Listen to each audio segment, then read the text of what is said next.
من الشيطان اللعين الرجيم بسم الله الرحمن الرحيم الحمد لله رب العالمين والصلاة والسلام على سيد الأنبياء وخاتم المرسلين سيدنا ونبينا بالقاسم محمد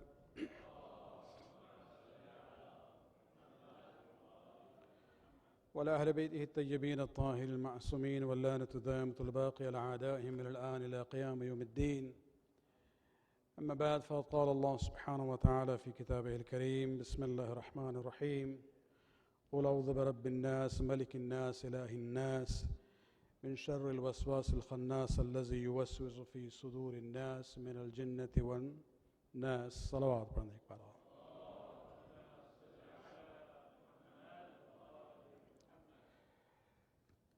It's almost a year that I had mentioned that I'll be dividing the Thursday nights according to the themes. The first Thursday, basically, I'm in Masumin Center, and then the following Thursday, we will have Tafsir of Quran, and then followed by Hadith, and then Fiqh. This is the last Thursday for me for this month. And the mas'ala that I selected for tonight is a very common mas'ala. Many people have asked me to talk about it. Although it's considered to be a very common issue, but it seems there is still need for revision as well as to refresh our memory about it. And this has to do with the issue of Shakiyaat of Namaz, the doubts in Namaz. We realize that Namaz is one of the fundamental pillars of faith. We are told, As-Salat Umud-ud-Din. And Muslims all over the world, whether they pray or not, they learn how to do the prayers. At least on the day of Eid, they do the Namaz. And so it is there all the time. But being human beings, we also have difficulties sometimes when we are doing our Namaz. There are problems, impediments in our way of different kinds. And this is where the Sharia talks about it. One of the problems that people would face in their life would be the issue of shak in namaz, doubts in namaz. And the Sharia has not left this issue without answer. It talks about it and explains, how do you deal with it. Of course, it's not that simple, because when you look at the rules and regulations, it becomes very complicated. But let me talk about three areas of shak. And we are not talking about all three areas, but I would like to focus on only one. There is a situation where we have shak about the namaz itself. Did I do Zohar today or not? I stand up for Maghrib and then I think, did I do Zohar and Asr or not? That's one kind of shak, whether I did the previous namaz or not. Then there is shak in the actions of namaz. I am in ruku, but then I say, did I do Al-Fatiha or not? Or I'm in sajda and then I doubt whether I did ruku or not. Did I miss out? So the second area of shak is when we have doubt in the actions, whether we did it or not. These are not the two areas that I'm going to talk about tonight. I'm going to talk about the issue of doubts in the number of rakaat. Am I in the first one or the second one? Am I in the third or the fourth? Or the worst case is, am I in fourth or the fifth? Now, even before I go to that, let me emphasize that there is a category of people who are known as Kasiru Shak. Kasiru Shak means who are, they have this compulsion of doubting not only people, but even their own namaz. And if somebody is in that situation, then that person, according to Sharia, is obliged to ignore his shak in namaz. And how do you define Kasiru Shak? Of course, doubts are part of human life. There are people, you might be very tired one day, or there is a problem, in life, or anxiety. You have shak in even the namaz, for example, how you are doing it. But we are talking about kasir shak, The way it is defined is anyone who has doubts in the namaz, in 3 namaz consequently. So Zuhur and Asr and Maghrib. And if this happens, more regularly, then this will be the criteria that this person is classified as Kasiru Shak. And somebody who is, under this nature of compulsive, attitude of doubt. And the Sharia says it is wajib on you to ignore your doubts. Just carry on. Ignore the doubt that you have. And so we are not even talking about that category. We are talking about the people who sometimes, have doubts in their namaz. Normal situation. And we are going to talk about the issue of shak in the number of rakat. Which rakat, is it first or second or third, for example. But before that, some very basic rules with the history so that we can look at these rulings easily and remember it easily. Number 1, the first and the second rakat of all 5 namaz. These are the pillar or the foundation of our namaz. When namaz became wajib in Makkah, the 5 namaz were there. But all 5 namaz were 2 rakat only. It's too late to wish we were there at that time. And so in Makkah, when namaz became wajib, there was 5 namaz, but each of the 5 namaz had only 2 rakats. So it was 10 rakat total. It's only after the hijrat of the Prophet, Hazrat Muhammad Mustafa sallallahu alaihi wasallam,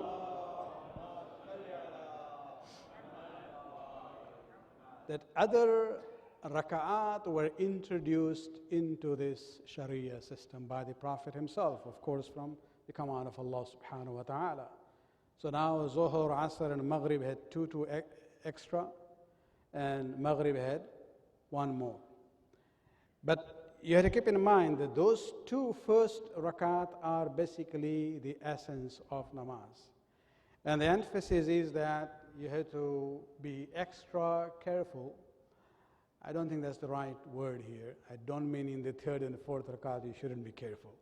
But extra, concentration is required in the first 2 rakat. To the extent that when we travel, the exemption is not in the first 2 rakat. The later rakat are, exempted, except in Maghrib because it is the odd one out. So we still maintain 3 rakat there. Otherwise, every 4 rakat becomes 2 rakat. And so these 2 rakat are very important. And we are told that any doubt, whether you are in the first or the second rakat, doesn't help. Your namaz will become batil. And so that's one thing that we have to keep in mind as far as the 2 rakat namaz is concerned. So subah or even in qasr namaz, you're doing 2 rakat of zuhur or asr, and then you have doubt whether it's the first one or the second one, namaz becomes batil. So when we talk about the niyyat, especially after doing takbir, before even saying the surah, it is recommended to say A'udhu billahi minash shaitanir rajim, in order to basically keep this issue of concentration with us so that we do not forget the number of rakat. Salawat padne ek baar.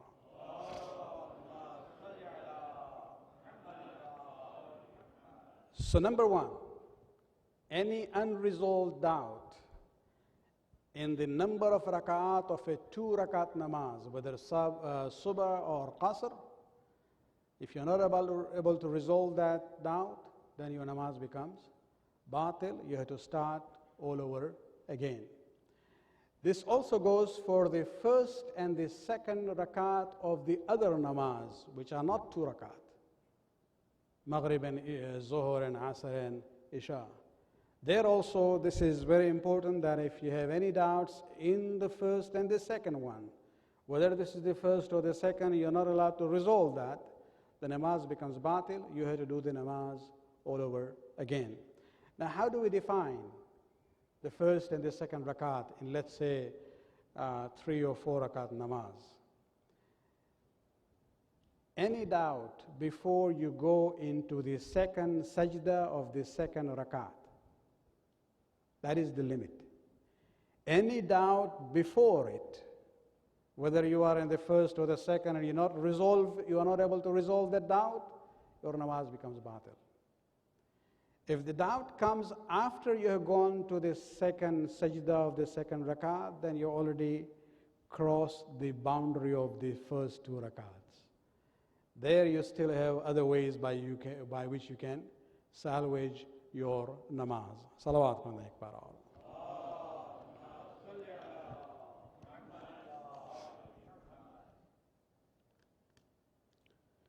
Now coming to the doubts which are not in the first and the second rakat, or which happened after you're going into the sajda of the second rakat, the second sajda. Here, the Sharia says there are certain situations where if you have doubt, there is a remedy of salvaging your namaz. You don't have to start all over again. We have used the PowerPoints just to clarify the issues. Number 1, and I'll explain some of the hints and tips how to remember that. If you have doubt whether you are in the second rakat or the third rakat, and this is a doubt after you're going into the second sajda of the second rakat. If it was before it, namaz is batil. But this is after it. And if you're not able to resolve that, what do? The ruling is that you consider that, because you are doubting whether it's second or the third, the ruling is that you consider the higher number. Consider it to be the third one, and then continue accordingly. At the end, however, you have to do 1 rakat namaz-e-ihtiyat. I'll explain what does it mean. Let me give you another scenario. You have a doubt between whether it is the second rakat or the 4th rakat. Now, where does that happen most of the time? We're talking about in time of tashahhud. If it is, let's say, Isha namaz or Zuhr and Asr, you do tashahhud in second or 4th also. Now you're not sure, is this second one or is the 4th one? Am I supposed to recite the salam, or I'm supposed to just get up and continue 2 more rakat? If you have doubt of that situation, and this is after the second sajda of the second rakat, again you take the higher number. The doubt is between 2 and 4. So you consider that to be 4th and continue and end your namaz accordingly. But in this case, you have to do 2 rakat namaz-e-ihtiyat at the end. The third scenario, I hope nobody gets into this confusion. Whether it's second rakat or the third rakat or the 4th rakat. It's not only, second and third or second and 4th. No, is it the second or is it the third or is it the 4th? And that's, again, you use the same principle. You look at the highest number, consider it to be the 4th rakat, and continue the namaz and finish accordingly. In this case, as a compensation or remedy to salvage your namaz, you have to do 2 rakat namaz-e-ihtiyat normally and 2 rakat namaz-e-ihtiyat in a sitting position. One more scenario, between the 3rd and the 4th rakat, in whatever stage of namaz you are. Again, you will go with the higher number. Consider it to be the 4th rakat of your namaz. Finish it, and at the end you do only 1 rakat of namaz-e-ihtiyat. Now, namaz-e-ihtiyat. 2 things to remember here. Always go with the highest number. Consider that and then finish your namaz. Whether you do 1 rakat namaz-e-ihtiyat at the end, or 2 or 3, depends on the difference between the numbers. In the first scenario, you are not sure whether it's second or third. You ended up considering to be third. Since the doubt was between second and third, so it's one rakat, which you're not sure about, you do one rakat namaz-e-ihtiyat.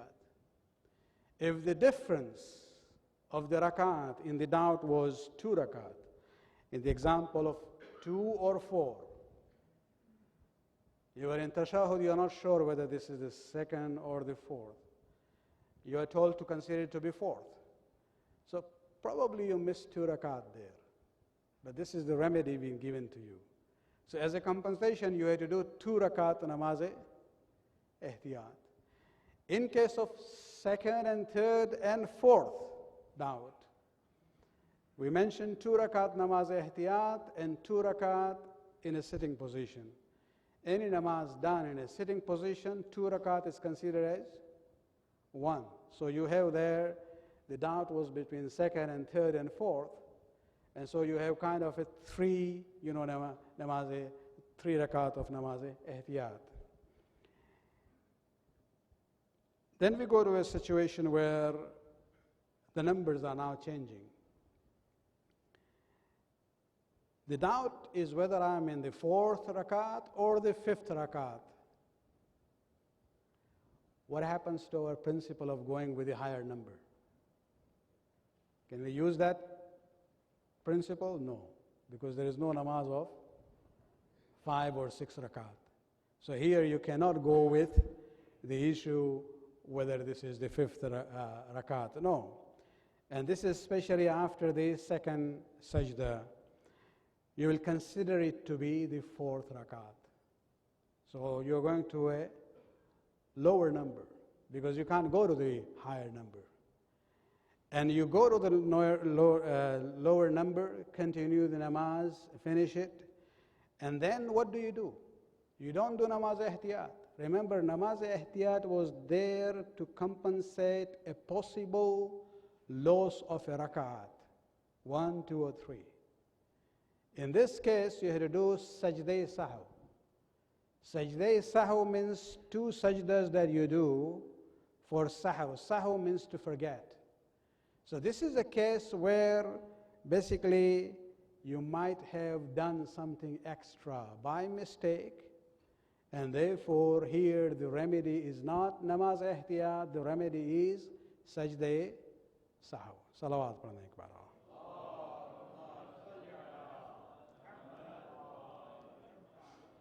And of course, the numbers go up there if you are in this state of qiyam, the doubt between 4 and 5, and you are standing in qiyam, the solution is sit down. The doubt is between 4 and 5. Now you sit down. When you sit down, what happened? You eliminated 1 rakat. So now your doubt changes to 3rd and 4th.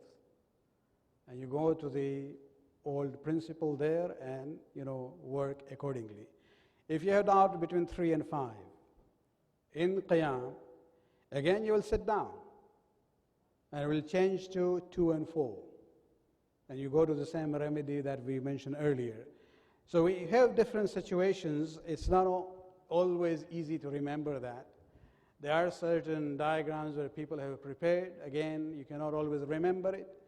It's worth keeping it in your musalla, and especially for those who have a problem in remembering the rakat, even using what is known as mohr amin. These mohr in Iran with the counter.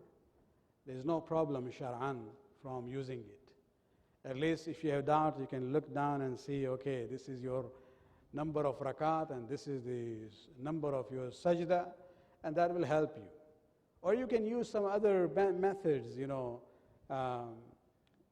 symbols or signs of your own fingers, how you're pressing it on your thighs when you are getting up for the second rakat. These are different methods that you can use in order to keep track of the number of rakat that you are doing in namaz. Salawat pranay akbar.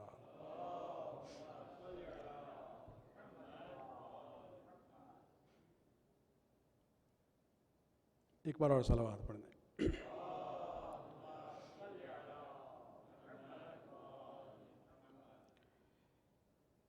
This is as far as the Masail are concerned. Let me very briefly talk about a matter of Aqeedah when it comes to the issue of doubts. You know that we have problem in Muslim history where people sometimes follow what is known as the akhbari method. Akhbari method is where people become very rigid in studying the hadith, where they completely ignore the role of aql, especially in the matters of aqidah and belief, in studying the ahadith.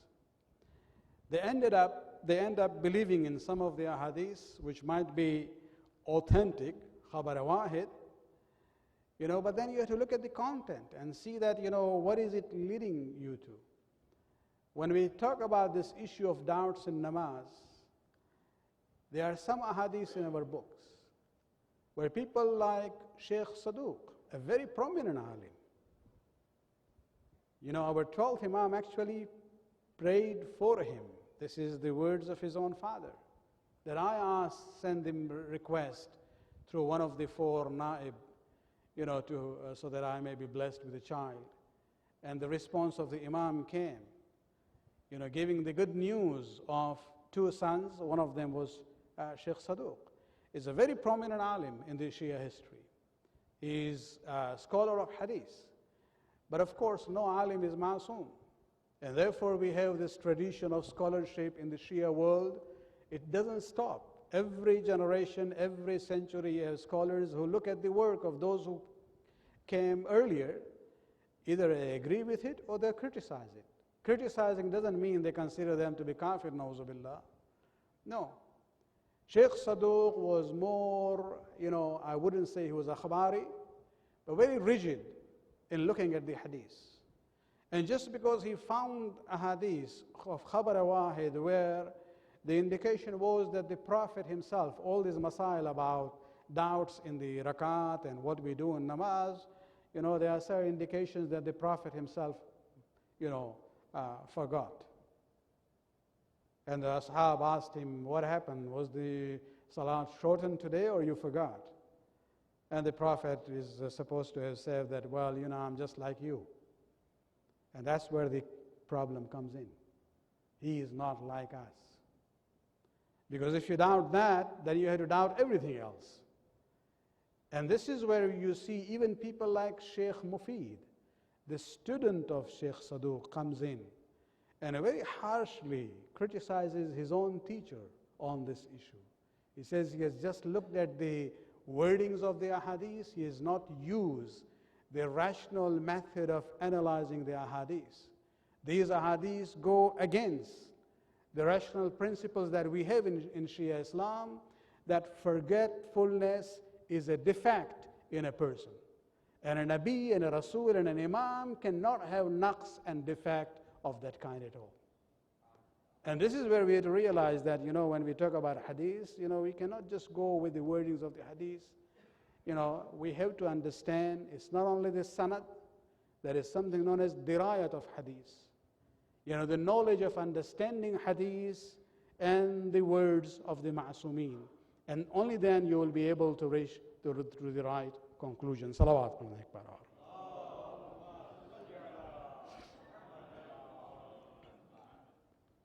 शकियात के सिलसिले में ये मसाइल इंसान के लिए मुब्तला बे हैं।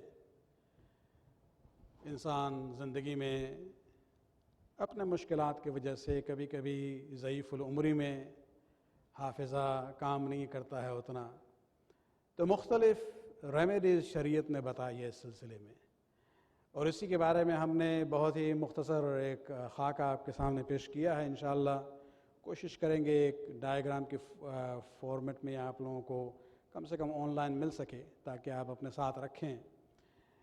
लेकिन जिस मसले की तरफ हम आखिर में आए थे कि जहाँ तक अहादीस की समझने की बात है, ये इसके लिए भी इंसान को ट्रेनिंग चाहिए। हमारे यहाँ एक इजाज़ा होता है इज्तिहाद का, एक इजाज़ा होता है रिवायत का। अगरचे अब वो उतना रेलेवेंट नहीं है, लेकिन अभी भी इसका रिवाज है اور وہ اس لیے ہوتا ہے کہ وہ لوگ جو حدیث سے سروکار رکھتے ہیں، احادیث اہل بیت کو پڑھتے ہیں، وہ صرف لینگویج کا سمجھنا کافی نہیں ہے، علم حدیث سے بھی واقف ہونا چاہیے، انہیں درایت حدیث بھی ہونی چاہیے، تاکہ وہ نہ صرف یہ کہ دیکھیں کہ بھئی یہ حدیث جو ہے صحیح ہے لہٰذا ہمیں ماننا ہی ہے، نہیں، ممکن ہے کبھی کبھی دو صحیح حدیث ملیں گی متضاد، اور آپ کو وہاں دیکھنا ہوگا کہ اس میں ہماری عقل کیا کہتی ہے، خصوصاً وہ عقل جو شیعہ اعتقادات کے لحاظ سے ہے، خصوصاً شیخ صدوق اور شیخ مفید میں آپ اس سلسلے میں دیکھیں تو بہت ہی شدید اختلاف ہے، بلکہ کبھی کبھی شیخ مفید نے جو الفاظ یوز کیے ہیں اپنے استاد کے خلاف اس مسئلے میں بہت ہی ہارش ہے، شاید ہم لوگ برداشت نہ کر سکیں، لیکن عقیدے کا معاملہ ہے، اور اس میں جو ہے بہرحال کرٹیسزم کی گنجائش ہے۔ کربلا کے واقعات میں بھی کبھی کبھی ہمارے یہاں جو نوجوان ذاکرین یا اسپیکرز ابھر رہے ہیں، خداوند عالم ان کی توفیقات میں اضافہ کرے، انہیں ذرا حکمت بھی دے کہ جو ہر چیز آپ کتاب میں دیکھتے ہیں وہ ضروری نہیں ہے کہ ممبر پر پڑھی جائے اور صحیح بھی ہو، کبھی کبھی لینگویج کی بات ہوتی ہے، زبان میں ادب کا معاملہ آ جاتا ہے۔ یہ جو کنٹروورسی لاسٹ ایئر شروع ہوئی تھی ایک صاحب کی کہ امام حسین نے سوسائڈ کیا تھا اور پھر اس کو جسٹیفائی کرنا پڑے مختلف طریقے سے، یہ سب باتیں یہ ہوتی ہیں کہ کبھی کبھی یہ جوانی میں آ کے لوگ جو ہیں سوچتے نہیں ہیں کہ بھائی ہمیں ذرا میچورٹی بھی چاہیے قبل اس کے کہ ہم ہر بات کو ممبر وہ بیان کریں۔ واقعات کربلا میں زوال کا وقت ہوتا ہے، ابو ثمامہ سیداوی امام کے صحابی ہیں، اور انہوں نے آسمان کی طرف دیکھا کہ زوال کا وقت ہو چکا ہے، امام کے پاس آتے ہیں، انہوں نے امام سے کیا کہا کہ امام زوال کا وقت ہو چکا ہے، ہماری خواہش ہے کہ ایک بار اور آپ کے اقتداء میں نماز جماعت پڑھیں، جنگ کا سامان ہے، ماحول جنگ کا ہے، لیکن اصحاب حسینی کے تمنا کو دیکھیں، خواہشات کو دیکھیں، ان کے ایکسپیکٹیشنز اور ان کی ڈیزائرز کو دیکھیں، اس حالت میں بھی تمنا یہ ہے کہ امام کے پیچھے ایک بار اور نماز جماعت پڑھ سکیں۔ کچھ حضرات ممبر پر جب اس واقعے کو بیان کرتے ہیں تو غور نہیں کرتے ہیں کہ تعبیر کس طرح سے آئی ہے۔ یہ نہیں ہے کہ امام نے کہا ہو کہ خدا تجھے جزائے خیر دے، تو نے نماز یاد دلائی۔ حسین کسی اور کے محتاج نہیں ہے کہ حسین کو کوئی یاد دلائیں کہ نماز کا وقت ہو چکا ہے، بلکہ امام نے جو جملہ کہا ہے کہ اے ابو ثمامہ سیداوی، تو نے نماز کو یاد کیا ہے، خداوند عالم تجھے جزائے خیر دے اور ان لوگوں میں سے قرار دے جو نماز کو یاد رکھتے ہیں۔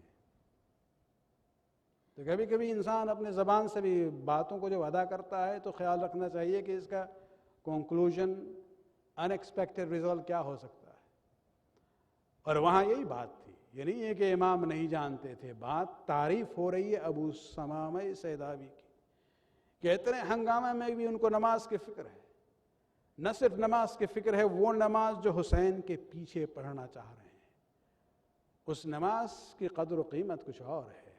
اس لیے زیارت وارثہ میں ہم کہتے ہیں اشہد انک قد اقمت الصلاۃ، اے حسین ہم گواہی دیتے ہیں کہ آپ نے نماز کو قائم کیا ہے، وہ نماز ہے جو حسین نے عاشور کے دن کربلا میں قائم کی۔ امام نے اپنے اصحاب سے کہا کہ یہ لشکر یزیدی سے کہو، کلمہ پڑھنے والے ہیں، یہ نماز کا وقت ہو چکا ہے، کم سے کم نماز کے لیے جنگ روکی جائے، ہم بھاگنے والی نہیں ہے، بات یہ نہیں ہے کہ ہمیں جنگ نہیں لڑنی ہے، لیکن نماز کا وقت ہے، نماز کے لیے جنگ روکی جائے۔ حسین بن نمیر ملعون ایک آفیسر تھا یزیدی لشکر کا، وہ جواب کیا دیتا ہے؟ اس نے جواب وہی دیا تھا نا کہ اے حسین آپ نماز پڑھ کے کیا کریں گے؟ ان صلاتک لا تقبل، نعوذ باللہ، اے حسین آپ کی نماز قبول نہیں ہوگی۔ یہ کون ہے سامنے؟ یہ وہ حسین ہیں کہ جن کو آپ تشہد میں شامل کرتے ہیں جب آپ صلوات پڑھتے ہیں آل محمد۔ یہ سید شباب اہل جنہ ہیں۔ جب حسین بن نمیر نے یہ جملہ کہا ہے، حبیب سے یہ برداشت نہ ہو سکا۔ حبیب صرف ایک صحابی نہیں تھے، حسین کے دوست تھے، حسین کی عظمت سے واقف تھے، ان سے برداشت نہ ہوا، تلوار نکال کے حسین بن نمیر پر حملہ کرتے ہیں۔ وہ ملعون گھوڑے سے زمین پہ آتا ہے، لیکن اس کے سپاہی اس کو بچا کے لے جاتے ہیں۔ عزاداران حسین حبیب سے حسین کی توہین برداشت نہ ہو سکی، وہ جنگ جاری رکھتے ہیں، لیکن حسین کا یہ ضعیف مجاہد کب تک لڑتا؟ آخر میں بہت ہی زخمی ہونے کے بعد زمین کربلا پر بیٹھ جاتے ہیں۔ جب بیٹھنا تھا کہ ایک ملعون نے آ کے پشت پہ نیزہ مارا، جس سے شہادت واقع ہوتی ہے۔ عزاداران حسین، قاتل آگے بڑھتا ہے اور جناب حبیب ابن مظاہر کے سر کو تن سے جدا کرتا ہے اور رسی میں باندھ کے اپنے گھوڑے کی گردن میں ڈال دیتا ہے، اور اسی حالت میں حبیب کا سر کربلا سے کوفہ تک پہنچا۔ خود اس قاتل کی روایت ملتی ہے کہ ہم نے دروازے کوفہ میں دیکھا کہ ایک جوان میرے ساتھ ساتھ چلنے لگا، ابن زیاد کے دربار میں بھی ساتھ تھا اور اس سے نکلنے کے بعد بھی ساتھ تھا۔ ایک مرتبہ اس شخص نے کہا، اے جوان، میرا پیچھا کیوں کر رہے ہو؟ اس وقت اس جوان نے کہا، میرا نام قاسم بن حبیب ہے، یہ میرے بابا کا سر ہے، مجھ سے یہ صبر نہیں ہوتا ہے کہ بابا کے سر کو تیرے گھوڑے کی گردن میں لٹکتا ہوا دیکھے، خدا را واپس کر دو تاکہ ہم دفن کریں۔ قاسم بن حبیب سے کہیں گے، ایک باپ کے سر کا معاملہ ہے، سر اٹھا کے دیکھو، نوک نیزہ پر حسین کا سر ہے، عباس ہے، قاسم اور محمد کا بھی سر موجود ہے۔ الا لعنت اللہ علی القوم الظالمین سیعلم الذین ظلموا ای منقلب ینقلبون۔ خداوند اس خیر آباد قبول فرما، ہمارے گناہ کو بخش دے، ہمارے توفیقات میں اضافہ فرما، امام کے ظہور میں تعجل فرما۔ ربنا تقبل منا انک انت السمیع